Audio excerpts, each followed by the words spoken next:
एक बात गिरह बांध कर रखिए, भगवान भक्तवाचा कल्पतरु है, अर्थात उनसे कोई भी कुछ भी चाहे, वही चीज़ उसे उसी क्षण देते हैं।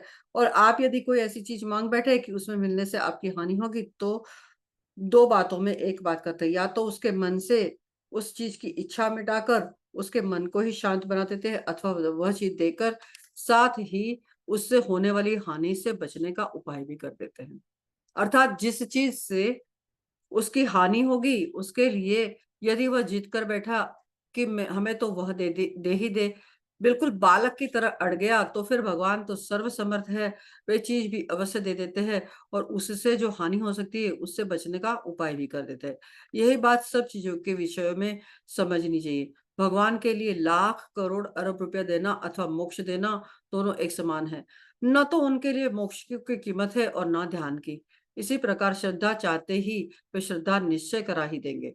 पर ये सब बातें उसी के लिए होंगी जिसका सचमुच भगवान पर एक निष्ठ भरोसा है। जिसकी जिस मन की बात आप कह रहे हो वही उसी मन में भगवान है और वे जानते हैं कि यह क्या चाहता है। वे बिल्कुल रत्ती-रत्ती जानते हैं कि आपके मन में क्या है। आप भी या संसार में कोई भी नहीं जानता कि असल में आपके मन में क्या है, पर वे ठीक-ठीक जानते हैं। और यदि आपकी चाह सच्ची हो और किसी ऐसी चीज़ की नहीं है जिससे हानि होने की संभावना हो, तो उस चाह की पूर्ति वह भी उसी क्षण कर दे या चाह ही मिटाकर शांति दे दे। आप कह सकते हैं कि जब वे रत्ती-रत्ती बात सुन रहे हैं, जान रहे हैं, तब फिर वे क्यों नहीं करते? इसका उत्तर यही है कि वे ही जानें। सोचने से 2 बातें ही समझ में आती है, सच्ची चाह नहीं है या ऐसी चाह है जिसकी पूर्ति में आपको हानि हो। तीसरी कोई बात समझ में नहीं आती। सच्ची चाह की यही पहचान है कि बस केवल वही चाह रहेगी और सब स्वाहा। बिल्कुल अनुभव से, क्योंकि कई बार ये अनुभव हुआ है हमको गुरु माँ के साथ। पहली बार हम जो कहते हैं या कुछ भी जब अज्ञानतावश समझ नहीं थी तो हम कुछ बात अपनी रखते थे। तो पहली बार में वो जो बात कहते थे वही हमारे लिए हितकारी होती थी। और फिर अगर सेकंड टाइम वही बात हम उनको वापस कहेंगे कि हमें ऐसा करना है, फिर वो वही करते थे जो हम चाहते थे और उसमें हमेशा हमारा नुकसान ही हुआ है। नुकसान इन द सेंस आध्यात्मिक, प्रॉफिट लॉस की बात नहीं है और कई सखियों को भी अनुभव हुआ है।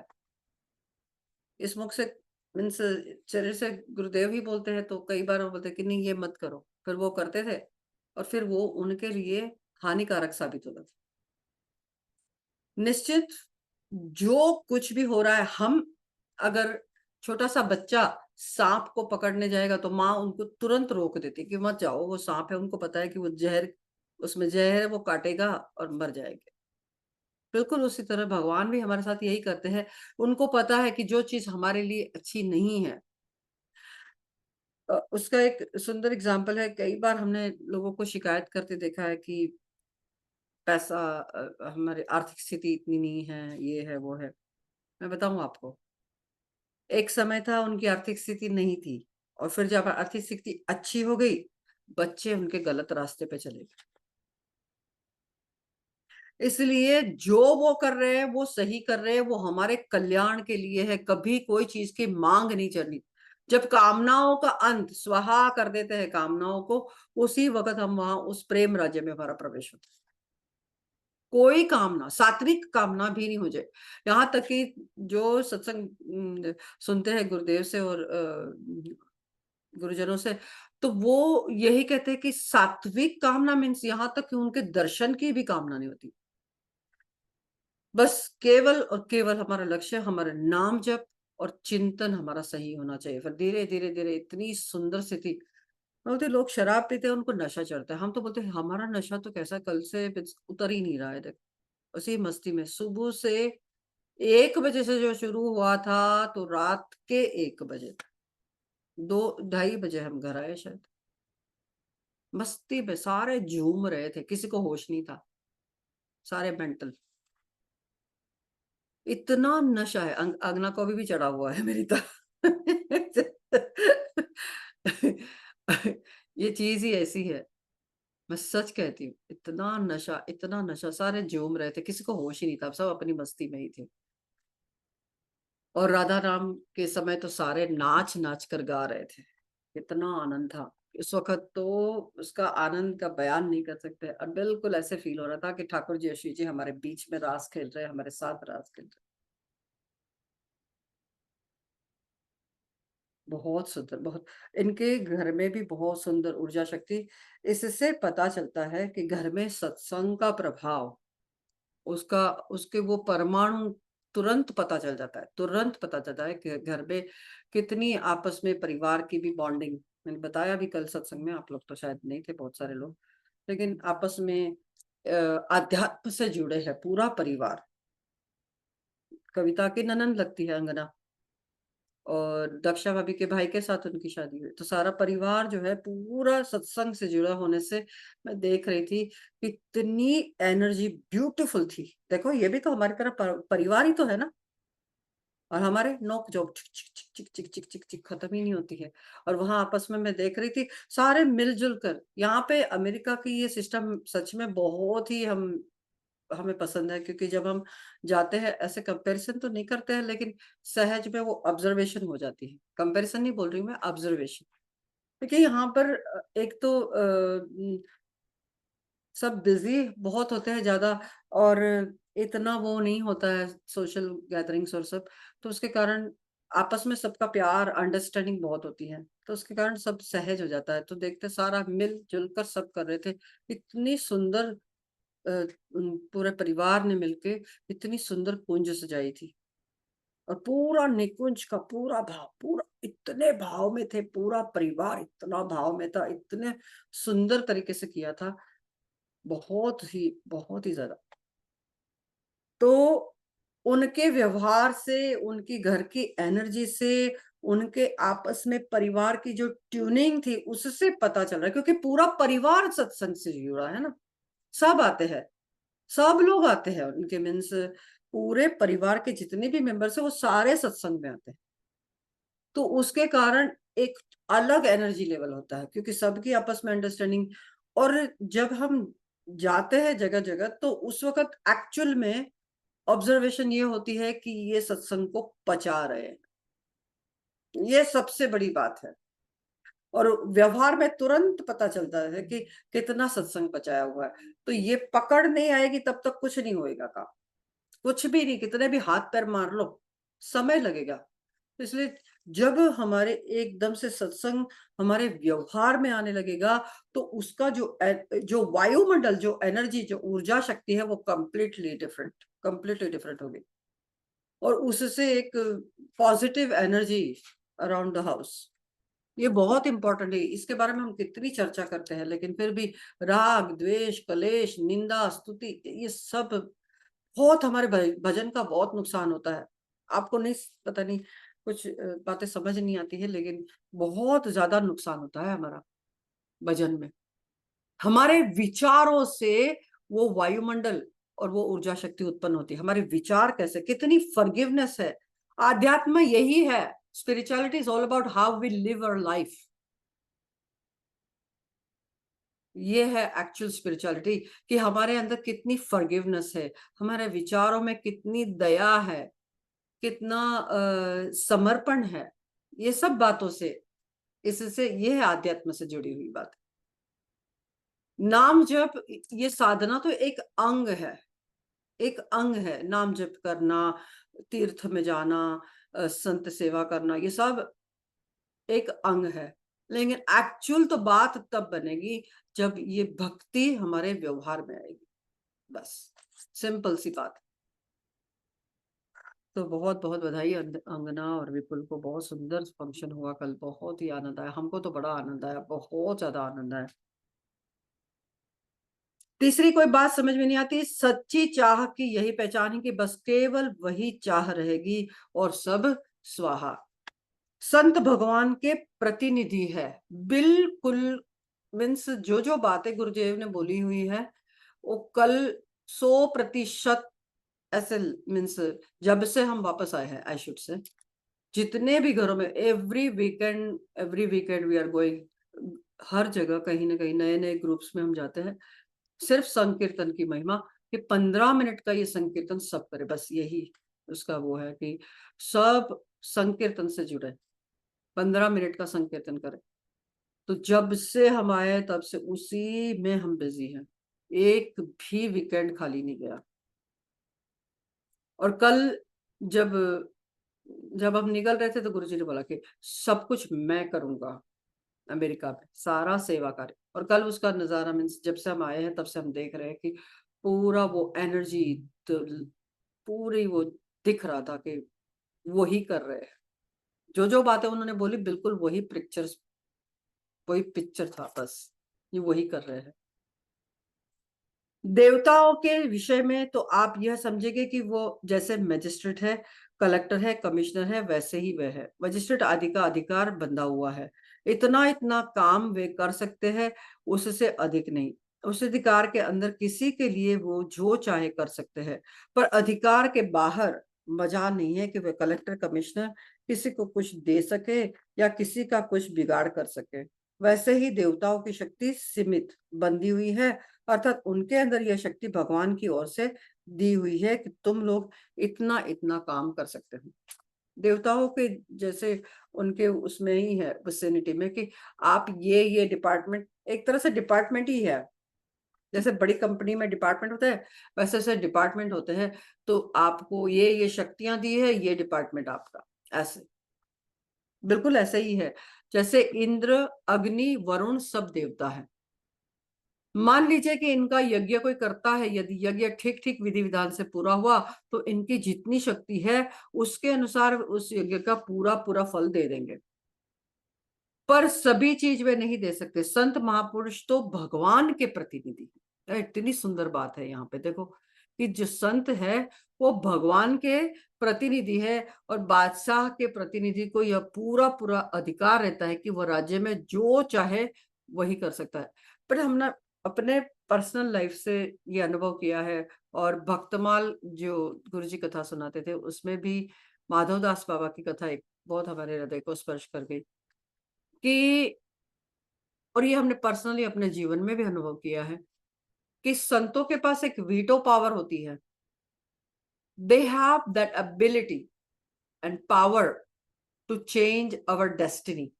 ये केवल संत कर सकते हैं। माधवदास बाबा के एग्जाम्पल में यही सुंदर बात थी कि वो स्वयं, उनको संगृणी का रोग हुआ, तो ठाकुर जी उनकी सेवा में आए, और ठाकुर जी जब उनकी सेवा में आए, और फिर माधवदास बाबा को पता चल गया कि अरे!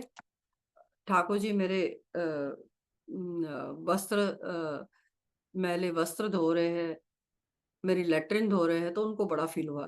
तो उन्होंने कहा कि आप ये सब सेवा मेरी कर रहे हैं, मुझे बड़ा बुरा लग रहा है। आप मेरा रोग क्यों नहीं मिटा देते हैं? तब ठाकुर जी ने ही कहा था कि ये मैं नहीं कर सकता हूँ, ये मेरा संत कोई कर सकता है। ये प्रत्यक्ष में अनुभव किया। संतों के पास वो वीटो पावर होती है। संत हमारे भाग्य को बदल सकते हैं, हमारे डेस्टिनी को पूरा चेंज कर सकते हैं। लेकिन भगवान ने ये कहा, मैं आपकी सेवा खुशी-खुशी करूँगा, लेकिन मैं तुम्हारे ये कर्म भोग जो है, वो आपको भोगने ही पड़ेंगे। लेकिन अगर संत कोई आशीर्वाद दे दे, तो तुरंत काम बन जाता है। हमारे में ऐसे मैजिक नहीं करते हैं संत, कृपा करते हैं, और उनकी कृपा से वो हमारे कर्म को काट देते हैं। ये हमने कई बार गुरुजी के साथ भी हमने देखा है, गुरु माँ के साथ तो हमने अपने जीवन पे तो देखा है, लेकिन हमने तो जो भाई जी बात बताते हैं ना कि राधे बाबा का जो जो कष्ट भोग था, प्रारब्ध भोग भोगना था राधे बाबा का, भाई जी ने स्वयं वो कष्ट अपने पे लिया था। कितने सालों तक उनको वो सहना पड़ा।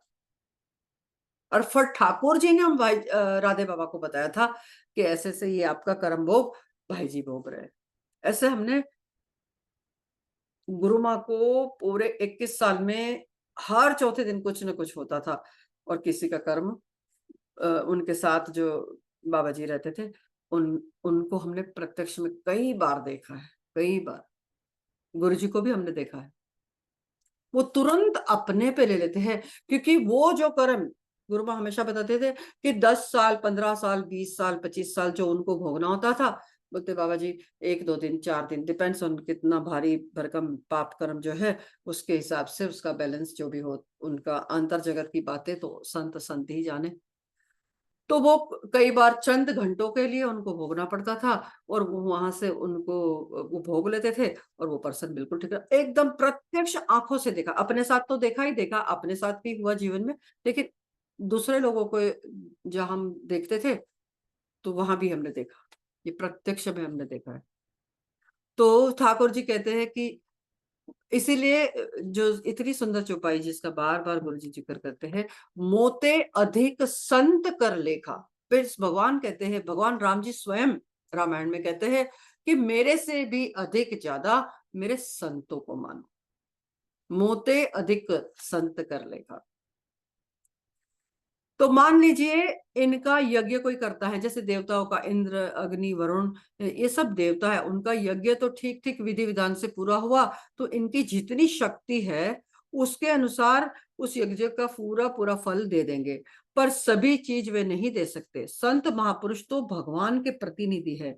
बादशाह के प्रतिनिधि को यह पूरा-पूरा अधिकार रहता है कि वो जो राज्य में चाहे वही कर सकता है। बादशाह के तरह ही उसकी शक्ति होती है तथा उसकी आज्ञा का पालन राज्य के समस्त बड़े से बड़े कर्मचारियों को करना पड़ता है। नहीं करेंगे तो वे हटा दिए जाएँगे। संत भगवान का प्रतिनिधि होता है, वह चाहे जो कर सकता है, उसका प्रत्येक वचन भगवान का वचन है, उसकी कही हुई प्रत्येक आज्ञा भगवान की आज्ञा है। ये बहुत अच्छे से समझ लेना, सच कहती हूँ बहुत लाभ होगा। वापस पढ़ते हैं, बहुत सुंदर बात है कि संत भगवान का प्रतिनिधि होता है, वो चाहे जो कर सकता है, उसका प्रत्येक वचन भगवान का वचन है और उसकी कही हुई प्रत्येक आज्ञा भगवान की आज्ञा है। वो एक तरह से अगर कहा जाए तो संत जो है वो भगवान के हाथ की कठपुतली है। जैसे नाच नचाता है, वैसे नाच संत जो है वो नाचते हैं और वहाँ पे कोई शिकायत नहीं होती है। कोई शिकायत नहीं है। वो हर हाल में जैसे ये जो उपासना हमारी है, उसमें तो वहाँ पर तो एक ही भाव होता है क्या?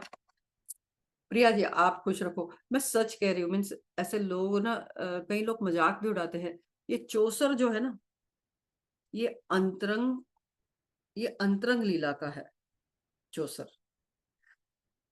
उसमें सखियाँ श्री जी, ठाकुर जी को सुख प्रदान करते हैं। अब कल की बात अगर हम बताएँ ना चौसर की, तो सच कह रही हूँ इतनी इतनी गेम वो थी जमी हुई थी। श्री जी ऑलमोस्ट विन हो रही थी, ऑलमोस्ट ऑलमोस्ट राखी थी शायद, है ना? आपने देखा ना? ऑलमोस्ट लाइक सारा बाजी श्री जी के हाथ में थी। एक दाव बस इन। लेकिन आखिर में उन्होंने ठाकुर जी को सुख प्रदान किया। ऐसी है हमारी लाडली।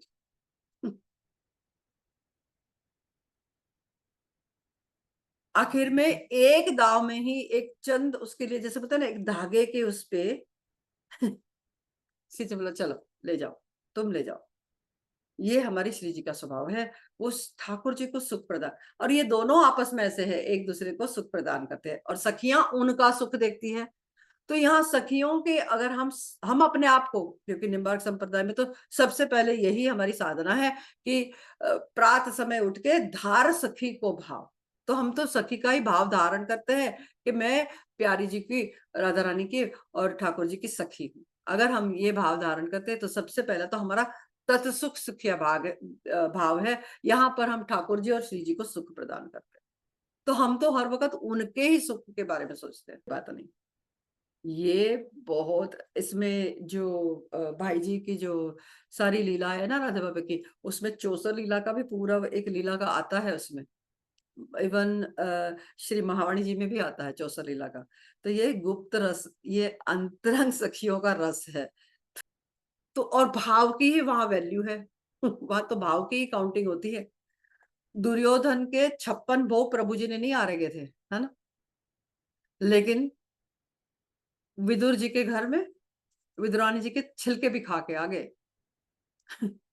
तो यहाँ पे ये भाव राज्य है, प्रेम राज्य में सिर्फ तुम्हारे भाव की कदर है कि तुम्हारी कितना तुम भाव से किया है। श्री जी बहुत प्रसन्न थी, सच में। उनका तो स्वरूप ही बदल गया था, रासलीला के टाइम पूरा श्री जी फुल फॉर्म मस्ती में थी एकदम। वो एक बोलते थे ना, क्या उसको बच्चे लोग बोलते हैं ना, फुल टू फटाक ऐसा था श्री जी का मूड, बहुत ही सुंदर हुआ। संत भगवान का प्रतिनिधि होता है, वह चाहे जो कर सकता है, उसका प्रत्येक वचन भगवान का वचन है, उसकी कही हुई प्रत्येक आज्ञा भगवान की आज्ञा होता है, भगवान की आज्ञा होती है। संत की पहचान असंभव है, पर दो कसौटियां हैं जिन पर कस कर चलने से पछताना नहीं पड़ेगा। दो कसौटियां क्या है? जिस पुरुष के संग से आप में भगवान के प्रति बढ़ने की रुचि उत्पन्न हो, ये सबसे बड़ा प्रमाण कई बार हमने सत्संग में बता चुके हैं। हमें ये तो अभी हम आपके साथ पढ़ रहे हैं, हमने ये पढ़ी हुई नहीं है अभी तक, लेकिन बहुत सालों से इतना तो पता चल गया कि जिसके संग से तुम्हारा भजन बढ़ने लगे वो संत है। क्योंकि उनका जीवन ऐसा होता है, उनके विचार, उनके आचार, उनका व्यवहार, जिसके कारण उनके अंदर वो सहज में, और वो सहज कोई भी हो सकता है। जैसे हम तो कई गृहस्थ के घर जाते हैं, तो हम जब उनका गृहस्थ जीवन देखते हैं, इतना सुंदर उनका भाव होता है, इतना सुंदर तरीके से गृहस्थ जीवन, मैं तो हमेशा ये कहती हूँ कि वो संत ही है। जरूरी नहीं है भगवा पहनना, सफेद पहनना, येलो पहनना, कोई जरूरी नहीं है। तुम्हारी आचरण कैसा है और तुम्हारा भाव कैसा है, तुम्हारा व्यवहार कैसा है, वो संत है। बट हमने तो एक साधारण सा उसका तोड़ ये निकाला जिंदगी में कि जिसके संग से तुम्हारा भजन बढ़ने लगे वो संत है। तुम्हारा भगवान की तरफ प्यार बढ़ने लगे, तुम्हें जिसके संग से प्रेरणा। और ये अभी हमने कुछ चर्चा हुई थी, कुछ लोग आए थे, उनके साथ जब चर्चा की थी तो हमने उनको इस बात पे विशेष सावधानी देने को कहा। क्यों कहा? क्योंकि उन्होंने कुछ बातें हमसे की और हमसे कुछ बातें बताई ऐसे ऐसे। मैं बोला, सबसे पहले मैं आपसे एक प्रार्थना करूंगी कि आप जो कर रहे हो अनजाने में, आपको नहीं पता है, आप कुसंग कर रहे हो। तो कुसंग क्यों कहा हमने, हमें ऐसे क्यों कहा हमने? क्योंकि जो संग, जो बातें, चाहे फोन पर ही वो बातें कर रहे थे, लेकिन आपस में जिस तरह से वो बात कर रहे थे और थोड़ा सा हमको अनुभव उसका हुआ, तो हमने कहा ये भी कुसंग है। क्योंकि ऐसी विचारधारा के व्यक्ति का संग करके भी आप कुसंग कर रहे हो, क्योंकि जो आपको फीड कर रहा है, वो फीड जो अंदर जा रहा है, वो बातें अंदर जा रही है, वो आपके साथ कुसंग हो रहा है। तो ऐसे कुसंग से भी हमें बचना है, ऐसी नेगेटिविटी से भी हमें बचना है, जो ऐसे अंदर हमारे डाल रहे हैं ना। श्रवणेंद्रिय से जब हमारे अंदर कथा जाती है, तो वो कथा हमारे अंतःकरण को पवित्र कर देती है। वैसे ही कुसंग से जो गलत-गलत बातें हमारे अंदर जाती है श्रवणेंद्रिय से, तो वो हमारे अंदर को पूरा अंतःकरण को मलिन कर देती है, और मलिन अंतःकरण में ज्ञान टिकता नहीं। सिंपल, एकदम सिंपल फॉर्मूला है। मलिन अंतःकरण में ज्ञान टिकता नहीं है। इसीलिए हर वक्त हम ये अभ्यास करें, हमारे विचार पॉजिटिव हो, हम पॉजिटिव लोगों के साथ हम हैंग आउट करें। हमने कई बार ये एग्जाम्पल दिया हुआ है कि इतनी ज्यादा नेगेटिविटी पर्सन के अंदर, उसके पास मात्र बैठने से हमारा प्रसाद, हमने खुद ने बनाया हुआ प्रसाद भी उस नेगेटिव एनर्जी से संक्रमित हो गया। अब ये सब बातें समझाने के लिए अगर संत नहीं होते, हर बार भगवान मूर्ति में से, विग्रह में से निकल से बातें थोड़ा करेंगे हमसे। हमारी इतनी सिद्ध अवस्था थोड़ी है कि भगवान हमसे बातें करेंगे, हमको बता रहे। तो इसीलिए संतों का जीवन में होना बहुत जरूरी है। कई लोग दलील करते हैं कि संत क्यों ये वो, अरे भाई संत नहीं होंगे ना, तो हमारा अहंकार कोई नहीं तोड़ सकता है संत के सिवा। एक गुरु ही हमारा अहंकार तोड़ सकते हैं। उनको पता है, एक्सरे में पूरा आ जाता है कहाँ पे तुम जा रहे हो। पूछना कुछ सखियों से यहाँ पे, कैसे कैसे इनके जीवन में किस तरह से गुरु ने अहंकार तोड़ा है। और ये इतना ज़रूरी है। और एक सुंदर बात जो गुरुदेव हमेशा कहते थे और मुझे बहुत प्यारी लगती थी। बोलते तुम ऐसे बोलते हो कि संत का जीवन में क्या होना चाहते हो, तो तुम पढ़ाई करने कॉलेज में जाते हो, घर बैठ के किताब लाके पढ़ लो ना। है ना? वहाँ भी तो जाते हैं तो कोई टीचर ही होता है जो पढ़ाई हमें सिखाता है, ऐसे-ऐसे करो, फिर एग्ज़ाम लेता है और कितने प्यार से हम एग्ज़ाम देते हैं और फिर बाद में कितने 4 साल के बाद हमको बैचलर्स डिग्री मिलती है। उसके 4 साल बाद फिर अपनी जो भी है ग्रेजुएशन होती है। तो ये भी अध्यात्म में भी सेम वे है। यहाँ पे भी हमें गुरु की आवश्यकता है क्योंकि वो हमें स्टेप टू स्टेप गाइड करते रहते हैं कि अब ये है, अब ये ऐसा है। हमें पता है, हम हर बार जहाँ पे भी अटके तो गुरु माँ को फ़ोन करते थे, माँ अब ऐसे हुआ हमारे साथ, ऐसे हो रहा है, ये स्थिति हमारी चल रही है, ऐसा होता है कि हाँ बेटा ऐसा ही होता है। तो अगर संत जीवन में नहीं होता तो हम तो अपनी यात्रा में कितने फँस जाते, अटक जाते, समझ ही नहीं आता क्या हो रहा है हमारे साथ। आप सोचो कितनी परमाणु की असर होती है। हमने एक बार अभी रिसेंटली कवर किया था कि जो हम प्रसाद ग्रहण करते हैं, उसमें कितनी पावर होती है। तो इसलिए बहुत सोच समझ कर खाया करो, बहुत सोच समझ कर खाया करो। किसके हाथ का खाते हैं, उसपे बहुत असर करता है हमारी आध्यात्मिक जर्नी के। और आगे-आगे जैसे-जैसे आपका चिंतन बढ़ता जाएगा, तो फिर तो आपको हर चीज़ वो होने लगेगी, हर चीज़ उसका असर होने लगेगा। आपका चिंतन रुक जाएगा, आपका चिंतन बंद, कंप्लीटली शट ऑफ, कैमरा बंद। समझ लो इन बातों को, सच कह रही हूँ। ये हमको गुरु माँ ने भी बाबा जी के उसमें से कई बार बताया था, चिंतन के ऊपर से कि ऐसे बाबा जी जब प्रसाद ग्रहण करते थे, तो तुरंत उनको सब कुछ वो होने लगता था। तो ये सच बातें हैं, ऐसे नहीं है, ये प्रमाण शास्त्र में प्रमाण भी दिए हुए हैं। तो इसलिए बहुत सावधानी, जो भक्त होता है वो हर वक़्त अलर्ट रहता है। उसकी जर्नी में वो उसको हर वक़्त ये होता है, उसके हर व्यवहार में वो अलर्ट रहता है, मैं ऐसे करूँगी तो फल सामने वाले को दुःख पहुँचेगा, मैं ये करूँगी तो उनको सुख मिलेगा, तो भक्त अलर्ट रहता है। वो कभी भी किसी को एक चींटी को तक दुःख नहीं दे सकते। भक्त जो होता है, वो चींटी को भी दुःख नहीं दे सकता है।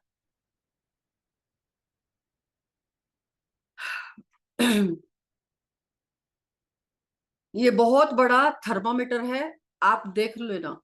जिसके संग से जिस पुरुष के संग से आप में भगवान के प्रति बढ़ने की रुचि उत्पन्न हो तथा जिसके संग से आप में गीता के 16वें अध्याय में कही हुई दैवी संपदा के 26 गुण आए, वह आपके लिए संत है। 16वें अध्याय में बताई हुई दैवीय संपदा के 26 गुण हैं, वो आपके लिए संत है। साधक के इच्छा पर ही ब्रजवास की अखंडता निर्भर है। बहुत सुंदर। समय देखना, समय तो फास्ट फास्ट चलता है। श्री राधा गोविंद के चरण कमलों को ना भूले, यही सावधान रहने की बात है। श्री राधा रानी अत्यंत दया करके जिन्हें वृंदावन वास दे दिया है, उनके लिए ये निश्चित है कि जो खुशी से वृंदावन छोड़कर नहीं जाना चाहता, उसे वह अपने महल से कभी बाहर निकालती भी नहीं। पहली बार हम जब गए थे, 3 रात रुके, तो गुरुजी ने हमको कहा था, अब आपको वीज़ा मिल गया, स्टैंप लग गया। अब आप जाओगे, आपकी मर्ज़ी से जाओगे। श्री जी की तरफ से तो वीज़ा लग गया, आप परमानेंटली यहाँ रह सकते हो। जो व्यक्ति 3 रात के लिए ब्रज में कहीं भी रहे, तो वीज़ा लग चुका है उनका। राधा रानी की तरफ से आपको महल में प्रवेश हो गया। अब हम पर है। हम तो जाना चाहते हैं, लेकिन इस बार भी हमने गुरुजी को पूछा, आ जाए? नहीं राधे अभी। Sir okay. लेकिन हम यहाँ पे ब्रजवासी कर रहे हैं। एक पल के लिए हम ब्रज से दूर नहीं है, क्योंकि चिंतन में हर वक़्त हम ब्रज में ही रहते हैं। तो इसलिए हमारा ये व्रजवास है। और दूसरा, एक बड़ी सुंदर बात हमने सत्संग में सुनी थी, कई संत जनों से भी सुनी है, गुरुदेव के मुख से भी सुना है हमने। उन्होंने कहा था कि जब तुम गुरु आज्ञा से जहां भी रहते हो, तो फिर वो तुम्हारा व्रजवासी काउंट होता है। तो उन्होंने हमसे कहा था कि राधे, आप तो हमारा कार्य करने के लिए, आप तो प्रचार के लिए अमेरिका जा रहे हो, तो ये आपका व्रजवास नहीं छूट रहा है। बड़ी खुशी हुई। तो अगर गुरु आज्ञा से हम जहां कहीं भी रहे, आपको सबको तो पता होगा कि भाई जी और राधे बाबा गोरखपुर में रहते थे, लेकिन वो अखंड व्रजवासी थे। गोरखपुर में रहते थे, लेकिन वो अखंड ब्रजवासी थे। तो इसलिए कितने लकी है हम। तो 22 तारीख को गुरुजी ने सबको ब्रज रच दी, उसकी पोटली बनाने को कहा, और वो पटली रोज हमें हृदय से लगाने को कहा है। और उन्होंने कहा है एक मंत्र जो बोलने को कहा है, उससे हमें अखंड ब्रजवास हो जाए। एवरीडे ये 2 नियम, एक तो मंत्र पीठ पे 12 बजे, जब राजभोग कुंज के बाद जब ये विश्राम के लिए जाते हैं, तो ठाकुर जी और श्री जी मंत्र पीठ पे जो युगल सरकार का दर्शन, और उसमें जो मंत्र बोलने को कहा है, और दूसरा ये नियम कि व्रजरज को अपने हृदय से लगाना है। तो वो हमारा व्रजवास है। जितने भी लोगों को यहाँ पे हमने सबको बांटी थी जब हम वापस आए, तो सब व्रजवासी ही है।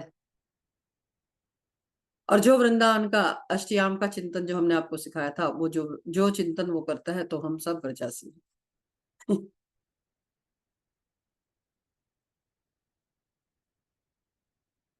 श्री राधा रानी ने अत्यंत दया करके जिन्हें वृंदावन वास दे दिया है, उनके लिए निश्चित है कि जो खुशी से वृंदावन छोड़कर नहीं जाना चाहता, उसे वे अपने महल से कभी बाहर निकालती भी नहीं। वे उसे ही बाहर जाने देती है जो स्वयं जाना चाहता है। अतः जब तक कोई जाना नहीं चाहता, तब तक श्री राधा रानी उसे नहीं निकालेगी। यह परम सत्य है। बिल्कुल, बिल्कुल सत्य है। हाँ, कहीं वह अन्य स्थान का आनंद लेना चाहने लग जाए, तो श्री राधा रानी ऐसी सरल स्वभाव की है कि वे किसी की भी इच्छा में बाधा नहीं देती। राधा रानी किसी की भी इच्छा में बाधा नहीं देती। जहां उन्होंने देखा कि वह अन्य स्थान देखना चाहता है, बस तुरंत वे भी श्री कृष्ण से कह देंगी, प्यारे इसे वहां पहुंचा दो।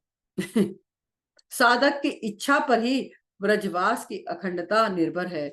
यदि साधक वहां से नहीं जाना चाहता, तो निश्चित है कि श्री राधा ने उसे कभी नहीं निकालेगी। एक कवि ने गाया है, काहे को रे नाना मत सुने तू पुराणन के, ते ही कहा तेरी मूड गूढ़ मति पंग की। वेद के विवादन को पावेगा ना पार कहूँ, छाड़ी देहु आशा सब दान नान गंग की। और सिद्धि सोधे अब नागर न सिद्ध कछु, मानी लेहू मेरी कही वार्ता सुढंग की। जाहु व्रज भोरे कोरे मन को रंगाई ले रे, वृंदावन रेन रची गोर श्याम रंग की।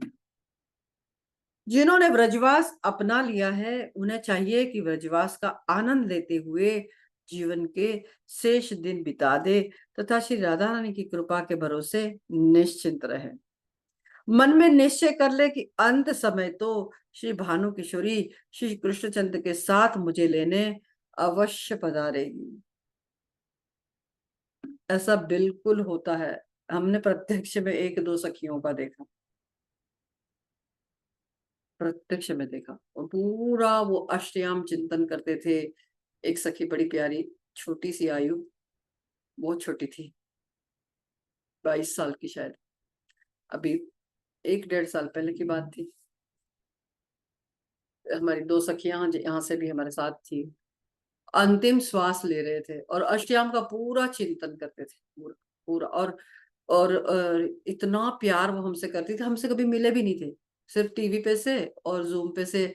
वो इतना प्यार करती थी। उन्होंने इतने सुंदर अक्षरों में, क्योंकि हमने यहाँ जब घर लिया ये वाला, तो हमने सबको कहा था कि हम तो गिफ्ट कोई एक्सेप्ट नहीं करते हैं। तो हमने कहा था कि हम एक ही गिफ्ट एक्सेप्ट करते हैं, वो है नाम जप। वो तो अमेरिका वालों के लिए था, इंडिया वालों के लिए थोड़ा था। तो जो जो यहाँ पे आने वाले थे पूछा मैं उनके लिए था, लेकिन फिर भी उसने इतने प्यार से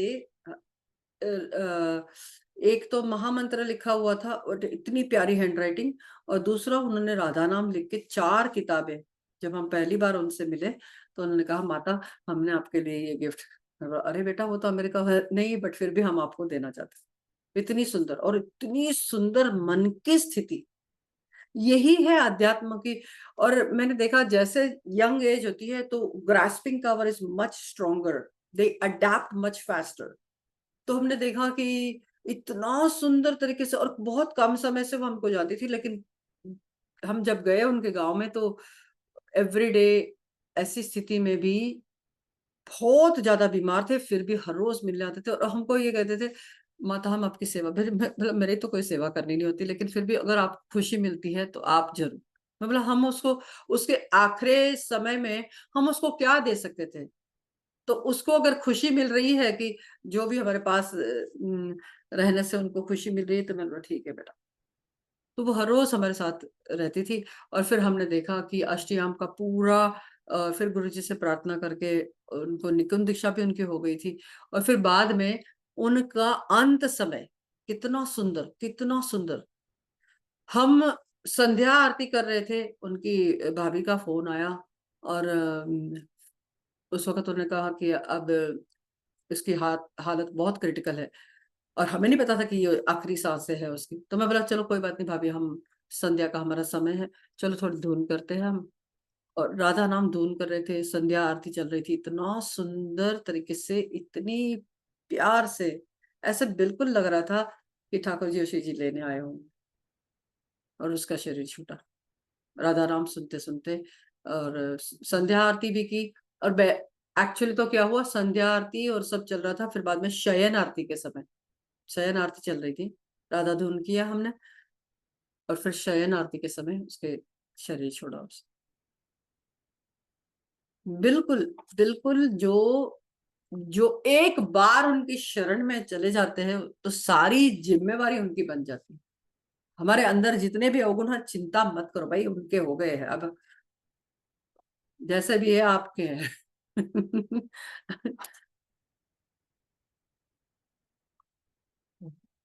ब्रजवास का आनंद लेते हुए जीवन के शेष दिन बिता दे, तथा श्री राधा रानी की कृपा के भरोसे निश्चिंत रहे। मन में निश्चय कर ले कि अंत समय तो श्री भानु किशोरी श्री कृष्णचंद्र के साथ मुझे लेने अवश्य पधारेगी। और ये हमने कई बार हमने देखा है, एक एक पर्सन का नहीं देखा, हमने कई बार देखा है, जो एकदम टोटली सरेंडर कर देता है। ऐसे महसूस होता है कि अरे ठाकुर जी और श्री जी उनको निश्चित रूप से लेने आए। भला कोई उनके निवास स्थान पर आकर इतने दिनों तक बसा रहे और वो एक बार भी दर्शन देने न पधारे, यह कभी हो सकता है?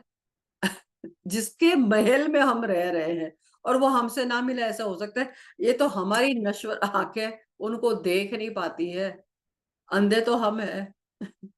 वो तो हमें देख रहे हैं ना, इसलिए बार बार वृंदावन जाओ, क्योंकि हम महल में बैठे, उठते बैठते सखियों की नजर हम पर पड़ रही है, ठाकुर जी श्री जी वहीं पे है, वो टहल रहे हैं, कहीं ना कहीं उनकी तो दृष्टि हम पर पड़ जाएगी। हो सकता है रास्ते में वो खीर ही मांग ले। भानुप्रिया सखी आई है, खिला दो खीर। राधे, बहुत मन करता है, लेकिन अभी ये यूट्यूब के चक्कर में हम अपनी बातें नहीं बता पा रहे हैं, और कुछ अभी गुरुजनों से ये भी सुना है कि अपने पर्सनल अनुभव नहीं सुनाने चाहिए। लेकिन लाडली के तो महल के ऐसे करिश्मे होते हैं, बाय गॉड, बस सच में, जो बरसाने में जो आनंद, उनके महल की जो पावर, जो ताकत है, माय गॉड, बहुत प्यार करती है श्री जी, बहुत प्यार करती है। बस एक बार उनके हो जाओ, यहाँ पे कोई ज्यादा रॉकेट साइंस नहीं है, ये इतने नाम जप करो, ऐसा करो, वैसा कुछ नहीं, बस प्यार से उनको तो लाडली हम आपके हैं, बस इतने में भी वो खुश खुश हो जाती है। कुछ नहीं करना है, एक नाम तार देता है, एक नाम। वो तो इतनी इतनी प्यारी है ना। कल तो हम देख रहे थे एकदम ठाकुर जी बिल्कुल विनिंग की मोड़ पे एकदम विन होने वाले थे, धड़ाम करके बाजी दे दी, चल ले जाओ आप सुख रहो। ठाकुर जी को सुख प्रदान करती है लाडली, और सखियों को भी, सखियों को बहुत प्यार करती है श्री जी।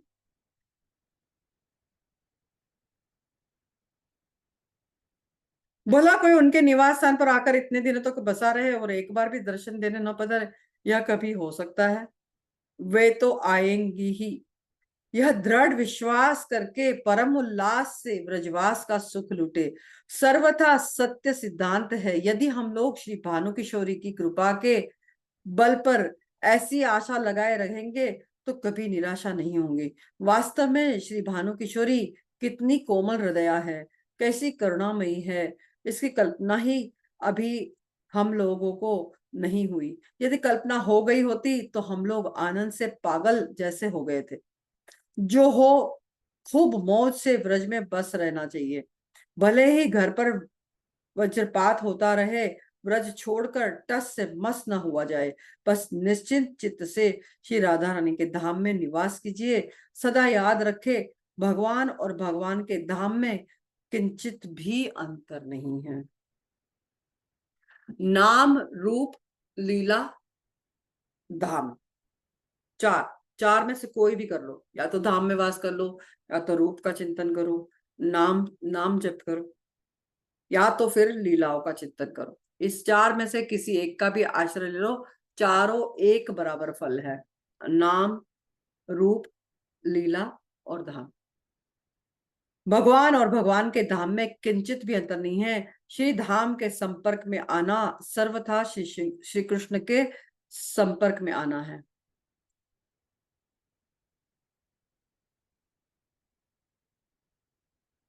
अगला है, उत्साह कभी मत तोड़िए और लेते जाइए श्री कृष्ण का नाम।